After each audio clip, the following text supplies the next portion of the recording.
You know, here in D.C., this is the headquarters of a lot of things. One of the things that it's a headquarters of is the National Chess Club. And I know you guys didn't know that, right? Yeah, and several summers we've had the National Chess Camp here at the church. But I read in the paper that something had happened downtown. They had this big convention over this kind of holiday season. They brought all these chess people together, and a group of these chess people were in this hotel lobby, and they were just like gathered together, but it was a lot of them, a lot of these chess nerds standing around in the lobby discussing their tournaments and victories and all of that stuff. And after about an hour of this, the manager of the hotel came out and told them that they all had to disperse or they would be kicked out of the hotel. And they said, why? Why are we being kicked out? And he said, because I can't stand chestnuts boasting in an open foyer. Chestnuts. I know it's a long way to come for that one Christmas joke. That's all I got. So last week we talked about the wait. And all of this waiting for Christmas and how it builds that anticipation. And I had Michael read for you this section about the shepherds from Luke 2. Let me read the whole thing to you. So Joseph also went up from the town of Nazareth in Galilee to Judea, to Bethlehem, the town of David, because he belonged to the house and the line of David. He went there to register with Mary, who was pledged to be married to him and was expecting a child. While they were there, the time came for the baby to be born, and she gave birth to her firstborn, a son. She wrapped him in cloths and placed him in a manger, because there was no guest room available for them. And there were shepherds living out in the fields nearby, keeping watch over their flocks at night. An angel of the Lord appeared to them, and the glory of the Lord shone around them, and they were terrified. But the angel said to them, do not be afraid. I bring you good news that will cause great joy for all the people. Today in the town of David, a Savior has been born to you. He is the Messiah. This will be a sign to you. You will find a baby wrapped in cloths lying in a manger. Suddenly a great company of the heavenly host appeared with the angel, praising God and saying, glory to God in the highest heaven, and on earth peace to those whom his favor rests. This translation is written a little differently, isn't it? When the angels had left them and gone into heaven, the shepherds said to one another, let's go to Bethlehem and see what this thing that has happened, which the Lord has told us about. So they hurried off and found Mary and Joseph and the baby who was lying in the manger. When they had seen him, they spread the word concerning what they'd been told about this child, and all who heard it were amazed at what the shepherds said to them. But Mary treasured up all these things and pondered them in her heart. The shepherds returned, glorifying and praising God for all the things they had heard and seen, which were just as they had been told. So I had two questions coming out of this. Why shepherds? Why were they like the main character in this whole scene, other than Mary and Joseph and the baby, obviously? Why shepherds, and why were they terrified? That's a very, very specific word. And there are other words, when you look at the translations, words like awe come in there, but it also is coupled, it's this awe and fear combined. So, why shepherds and why were they terrified? Well, if you were a writer, you typically write what you know about, because the authenticity, people will catch up if you don't know what you're talking about. If you were raised in a big city, you're not going to write about farm life, something you know nothing about. So all artists really, you get that authentic art. The heart of the artist is when they really talk about things that they know about. Storytellers are the same way. Well, God is omniscient. He he knows everything. He can talk about anything in any way he wants to. However, it is interesting that in the story, in the culture there, that they chose shepherds. Because Jesus and his family were carpenters. Why were carpenters not featured? If Mary and Joseph's family, that was a trade in the family that when Jesus was raised, they taught him this trade. Why were they not involved? Why were carpenters not involved? And what would be different in the Christmas story if they were not shepherds and they were carpenters? Well, a couple things, kind of lightheartedly. They might not have heard the angel because they would have been pounding nails. Or they might have gone to the manger or gone to the innkeeper and there wasn't a room, and so they offered to remodel. So I think we can agree, though, that carpenters would have made an entirely different story. Then again, many of the disciples were fishermen. In these towns, water was such a key component that you had wars fought over water.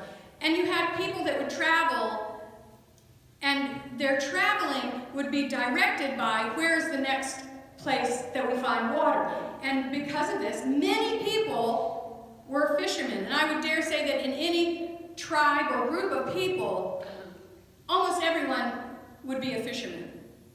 It would be like if you come to D.C. and you said, do you know anyone who's involved in politics? Well, yeah, it's D.C. Or Nashville. Do you know anyone who's involved in music? Well, yeah, it's Nashville. In this community of people, people fished. They were fishermen. And yet, fishermen are not at all featured in this story. So why did they use shepherds? Not everyone is a shepherd. It's not like fishermen. Everyone can go out and fish. Not everyone is a shepherd. It's a very, very particular calling.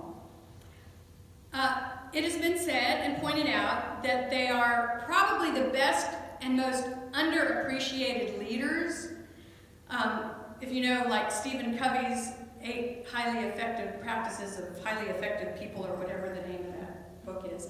These kind of leaders, these shepherds, would have had all of those qualities. Let's look at John 10, and let's see what they say about what a real shepherd is. Jesus, the true shepherd, John 10, starting in verse 1. Most assuredly I say to you, he who does not enter the sheepfold by the door, but climbs up some other way, the same is a thief and a robber. But he who enters by the door is the shepherd of the sheep. To him the doorkeeper opens, and the sheep hear his voice, and he calls his own sheep, calls them by name, and leads them out. And when he brings out his own sheep, he goes before them, and the sheep follow him, for they know his voice. Yet they will by no means follow a stranger, but will flee from him, for they do not know the voice of strangers. Jesus used this illustration, but they did not understand the things which he spoke to them. And then it goes on to talk about Jesus, the good shepherd. Then Jesus said to them again, because they didn't get it the first time, most assuredly I say to you, I am the door of the sheep. All who ever come before me are thieves and robbers, but the sheep did not hear them. I am the door. If anyone enters by me, he will be saved, and will go in and out and find pasture. The thief does not come except to steal, to kill, and to destroy. I have come that they may have life, and that they have it more abundantly. I am the good shepherd. The good shepherd gives his life for the sheep. But a hireling, he who is not the shepherd, the one who does not own the sheep, sees the wolf coming and leaves the sheep and flees. And the wolf catches the sheep and scatters them. The hireling flees because he's a hireling, does not care about the sheep. I'm the good shepherd, and I know my sheep, and am known by my own. As the Father knows me, even so I know the Father, and I lay down my life for the sheep. And other sheep I have which are not of this fold, them also I must bring, and they will hear my voice, and there will be one flock and one shepherd. So as far as leaders go, just quickly let's look at the things that they do provide as a leader. The shepherd provides boundaries. They are an example. They go ahead of the sheep, and the sheep follow them. They are trustworthy. They are the provider. The shepherd is always looking to find good pasture. The shepherd is sacrificial. 5 times Jesus speaks about laying down his life for the sheep. They are invested. The shepherd has a personal stake in the well-being of every single sheep. A hired hand, when trouble comes, they're gone. They are relational. A good leader is relational. I know my sheep know me. And they're visionary. They're always on the lookout for what's next to come. Jesus was always moving towards increasing the flock. He looks for others that might be wandering outside of their flock, and he said, you may come in. And Jesus was always looking to change the world. So there were all of these things, but keep in mind, even as Jesus was telling these stories, shepherds are the lowest rung on the job scale. The status of a shepherd, for one thing, they were not even involved in the life of the town, in the religious life. They couldn't observe the Sabbath. They couldn't leave their sheep. There were ceremonies that they just didn't attend. In Genesis, it says at one point, shepherds were an abomination to the Egyptians. So they were really social outcasts. And yet, even in the Old Testament, David says, and you all know this, the 23rd Psalm, the Lord is my shepherd. I lack nothing. He makes me lie down in green pastures. He leads me beside quiet waters. He refreshes my soul. I have a musical background playing. That's so nice.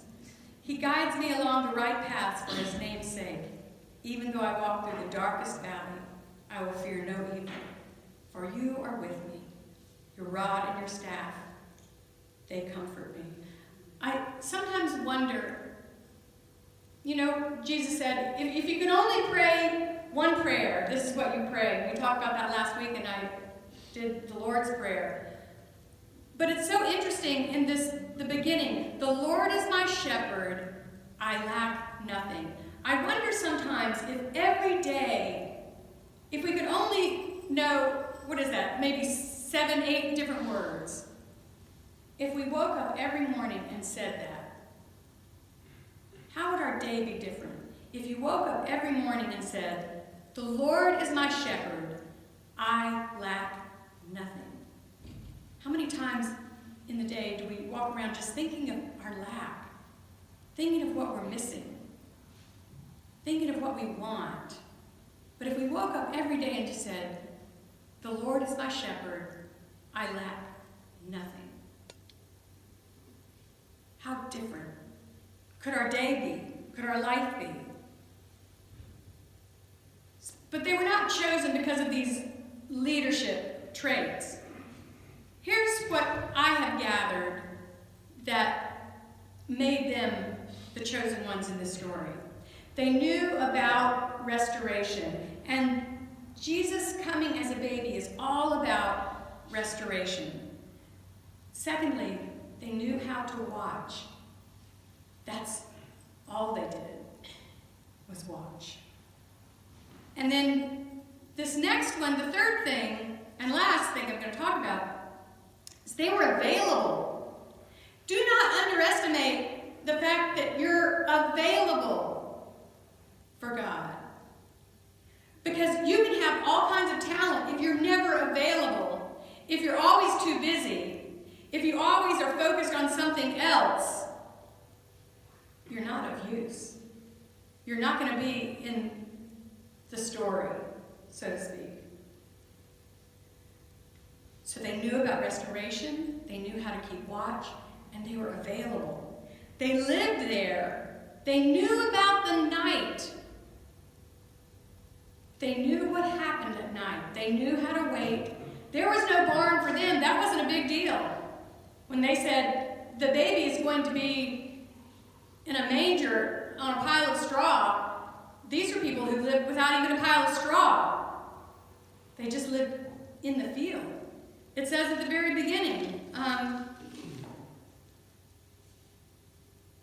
and there were shepherds living out in the fields nearby. It didn't say they lived in the town next to the fields. They were living in the fields. So let's go back up to that restoration. We know it says that he restores my soul. He brings my soul back. That's basically what that's saying. There is a phrase that they use in, it's an old English term that they used when they were talking about shepherding. And it's called to be cast down. C-A-S-T, cast down. And it's not just like your eyes are cast down. This old English term is specifically about sheep. When they are cast down, have you ever heard about sheep when they fall over? They literally cannot right themselves. And if the shepherd is not there to right them, they will die. Because of the way, they have the chewing the cud and all that stuff, and so they have this gas that starts to build up in them, and when they are flipped over, that gas can start to suffocate them. Not only that, obviously, a sheep that's not able to turn itself over and run away is like a little lure for wolves to come by, right? So it's really sad when these sheep flip over and they have no way to roll back. It's because of the way the gravity is. But the shepherd doesn't come up to it and kick it and say, "Come on, get up! How stupid are you? Get up!" What the shepherd actually has to do is two things. They actually massage the stomach of the sheep to keep the gas from killing them, and they roll them over, and sometimes they have to even massage the legs depending on how long they've been over on their back because the blood has rushed out of their legs. So that's what they do just to restore the sheep. And I think it's kind of a picture of how we are. Sometimes we're just rolled over on our back. It's like, I'm just going to die here. Somebody has to flip me over. I hope my belly doesn't have to be rubbed. So, the other thing that they're concerned about, the sheep, is they become lost. Sheep are not the brightest creature around. When they're grazing, their heads are down like this. And they're going, "Oh, that looks good. Oh, that looks good. Oh, that looks good. Oh, that looks good. Oh, that looks better. Okay, that looks good." But you have all these sheep doing the same thing. So you have a recipe for disaster because all these sheep are going in their own way. And so the shepherd, and now we have sheep. Has anyone ever been around, what are those dogs called? Lucy, you had one living with you. Like an Australian shepherd or something? But these are dogs that are like herding dogs. And they will even herd people in the room. Lucy lived in Richmond. Her roommate had one of these dogs. And remember how the dog would herd you? Like if Lucy walked into the room, the dog would come and like sit on her feet and like scooch her over, like where she wanted Lucy to stand. And she would just sit on her feet. Like the dog will direct everyone in the room where they want. And so they would do that with sheep as well. Every night, the shepherd ends his day doing two things. He calls his sheep, and they know his voice, and he counts his sheep. Sometimes we are like those sheep. We're either flipped over on our back, or we've just gotten lost. We've been so concerned about my job, my job, my job, my school, my school, my school. And then all of a sudden it's like, I don't really know where I am. But the shepherd always has an eye on where you are. So the shepherds, they lived there and they knew the night. One of the things I really like about this image of the shepherds is their jobs were so boring until they weren't. Some of you may have jobs like that. Some of you may feel like your life is like that. It's so boring until it isn't.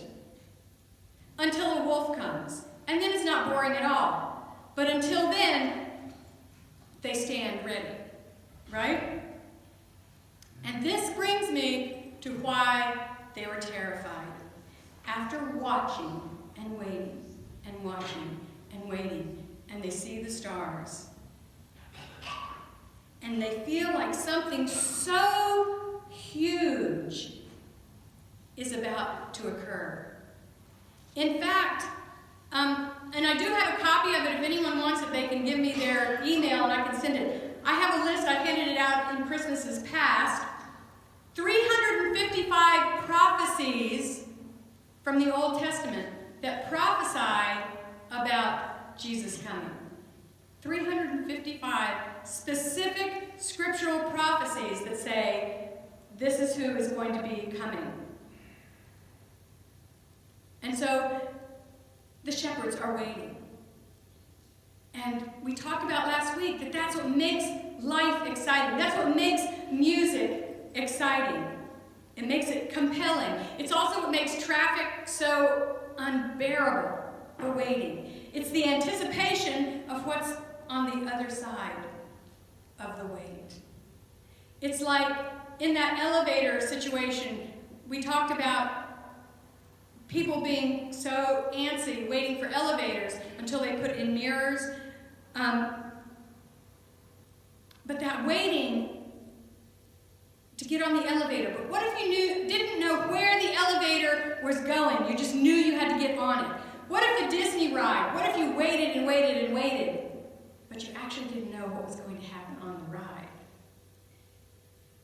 And so they had been waiting for the biggest ride ever their whole lives. And there had been no spoilers. When we go see an exciting movie, some of us have already watched the spoilers, and we've seen things that are going to be happening. They didn't even know exactly what was going to be happening. And the longer you wait, the more anxious you become. The wait makes the event even greater. And so, the glory of the Lord, and an angel of the Lord appeared to them, and the glory of the Lord shone around them, and they were filled with fear, or they were terrified. This is different than when it says, an angel of the Lord appeared, because it says very specifically, an angel of the Lord appeared to them, and the glory of the Lord shone around them. Typically, we just have the angel that came to Mary, but this is a different thing. The glory of the Lord. Heaven is filled with glory. Heaven came down upon them. And there was an angel there too. And they call this the Shekinah of the Adonai, the glory of the Lord. This is not the glory of the angel. In the two appearances of Gabriel, Gabriel did say, fear not, and here we have fear not also. But we're not confronted just by the angel. This is heaven has come down. And this is certainly more fear-inducing than anything. We read in Hebrews about, they're talking about Mount Sinai, and the children of Israel, listen to this is what they say. And the sound of a trumpet, and a voice whose words made the hearers beg that no further messages be spoken to them. That's how the glory of the Lord affected others. They said, we cannot bear it. We're begging you, please do not send the glory of the Lord to us. And yet, for the first time, this glory has come, but it's bringing glad tidings and great joy. This terrible thing that froze their fathers, killed their priests, has come upon these lowly shepherds, and it's brought great joy. So what is this glory? What is this piece of heaven, this manifestation? It's his holiness. It says, holy, in Isaiah, holy, holy, holy is the Lord God Almighty. The whole earth is full of his glory. Not his holiness, his glory. No wonder it's such a terrible thing. How can sinful man stand in that manifestation of God's holiness and his glory? Though we can't know what the shepherds really experienced, we are given just that glimpse, that privilege to experience the glory of God, because not only were they bringing that Shekinah glory down, but they were foretelling that this glory of God is coming to you as a baby. That is the glory of God. The glory of God came down. It says in Hebrews 1:3, he is the radiance of the glory of God. In John 1:14, it says he is the exact imprint of his nature. That is the glory of God. Jesus brought that down to earth. There was an atheist uprising. A lot of things happened in Washington for obvious reasons. One of the things was the Washington members of the Freedom from Religion Foundation. It's a national group based in Madison, Wisconsin. They placed a placard that read, "At this season of the winter solstice, may reason prevail. There are no gods, no devils, no angels, no heaven or hell. There is only our natural world. Religion is but myth and superstition that hardens hearts and enslaves minds." The foundation's co-president, Dan Barker, we should pray for him, said it is important for atheists to offer their viewpoint at this time of year. He said, "Our members want equal time."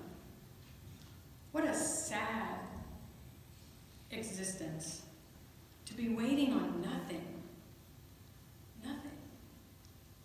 To have hope for nothing. To live, to dream for nothing. To never experience his glory. To have no waiting. My soul just, I don't even know the right word. My soul just is burdened by that. That people would have nothing to hope for. I mean, even in that small discussion we had about waiting, and in music, how it's the wait that makes the music so compelling to listen to. And, we did that. Bum, bum, bum, bum. Bum, bum, bum, bum. Bum, bum, bum, bum, bum, bum, bum, bum, bum, bum. Right? It's that waiting. And then it's coming. To not have any of that. What if you put music together and didn't put any rests in it? It would be a horrible mishmash. I remember Lucy had, when she was 15, she went to Montrose Christian School, and there was this Asian boy who played this Bach piece. And do you remember, he played it so fast, he played it like without any rest. He was prodigious. He played it so fast. But it had no impact, no meaning, except that his fingers went really fast because there were no rests in it. It's that waiting. It's like longing to see the Lord, longing to feel his presence. I have no segue to get into this place, but I wanted to tell you about a little faith revelation. And maybe sometime over this season, maybe this will connect with even one of you. So we have this kind of plain Jane ugly blue truck. No, it's not ugly. It's just a plain blue truck. And that is what the family drives. We drive this blue truck. And I started thinking about my faith was kind of like this truck. Because, well, I'll say this. When you have a truck that was built in 2004, a lot of little things do go wrong with it. And so I'm the person who has been holding on to this truck for so long. And different members of the family, when something goes wrong with it, they all say, Mom, you need to let go of the truck. Let's just go get another car. Because things keep going wrong with it. I said, no, it's fine. We'll just fix this one thing, and it's fine. And so I started thinking about people, how they are like cars. And there are some people who are like cars that we see. I saw one just this past week. I was in West Virginia, and there was a guy that was trying to sell his car, and so he had it. It was up on blocks. Why someone would come buy a car on blocks, I don't know. I guess someone took the tires. It was on blocks, and he had the hood up. And it was pouring rain. And that was in his front yard. That's like some people's faith. It's not going anywhere. It's just sitting there. What are you doing with it? It's not functioning for you at all. Then there are people who really like a new car, and their faith is like a new car. And they don't even know how things work yet. And they're like afraid to go out and drive it, and that's when they still park like really far away from other people, right? Because they don't want the first scratch on their faith, right? And then there are people who take a classic old car and they restore it, but they don't even pull it out of the garage. Oh no, this old faith, I've been a Christian since I was saved when I was 3 years old. Really? Did you know what was going on when you were 3? Oh yeah, I knew what was going on. I've been a Christian since I was 3, and blah, blah, blah. So it's classic, it's restored, you pull it out and you show it to people, but it doesn't really get driven around town. It doesn't really get used. And then there's the kind of faith that I like to think that I have. It's kind of old, it has a couple dings on it, a couple scratches. Little things break, but they can be fixed. And that's what I like to think about my faith and our truck. That it's like, I know when I go in there and I start the key up, it's going to get me where I need it to go. And in an emergency, when I need it to, it has 4-wheel drive. That's what you want your faith to be. When you need it to go, it's like, yes, it's always there for me. And that's what I'd like for our faith to be like. That reliable. Take care of it. You have to do the maintenance on it. But you've seen what it can do. Tried and true, year after year. Good weather, bad weather. You've seen what it can do. Sometimes it fails. Sometimes my faith fails. Sometimes I feel like I'm not sure this is going to be fixed.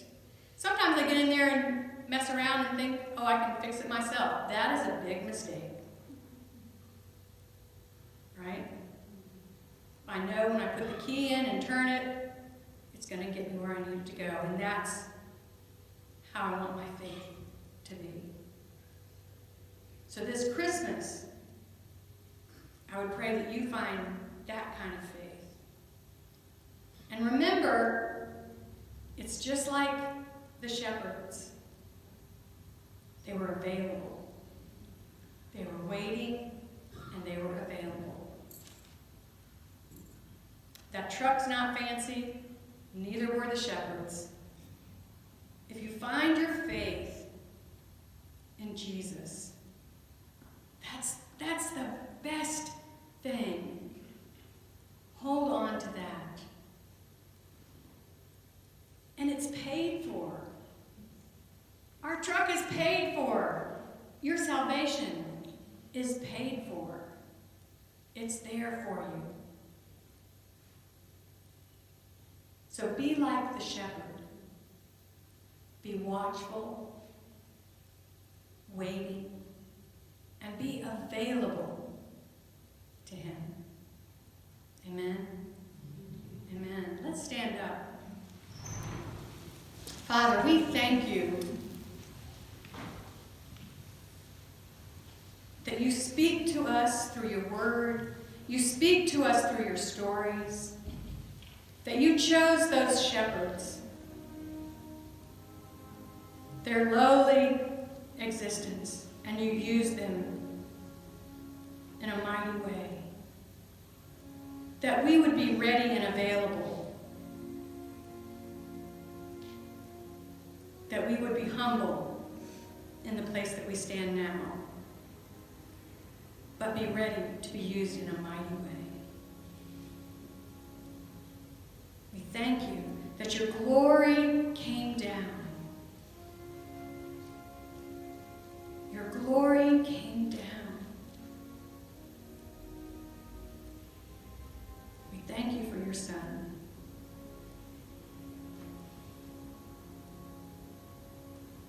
Thank you doesn't even cover it. Let us feel the joy that the angel brought, that he spoke glad tidings of great joy in this Christmas season. You are worthy of our praise. You are worthy of our worship. And we honor you in this season. Amen. Amen. Merry Christmas.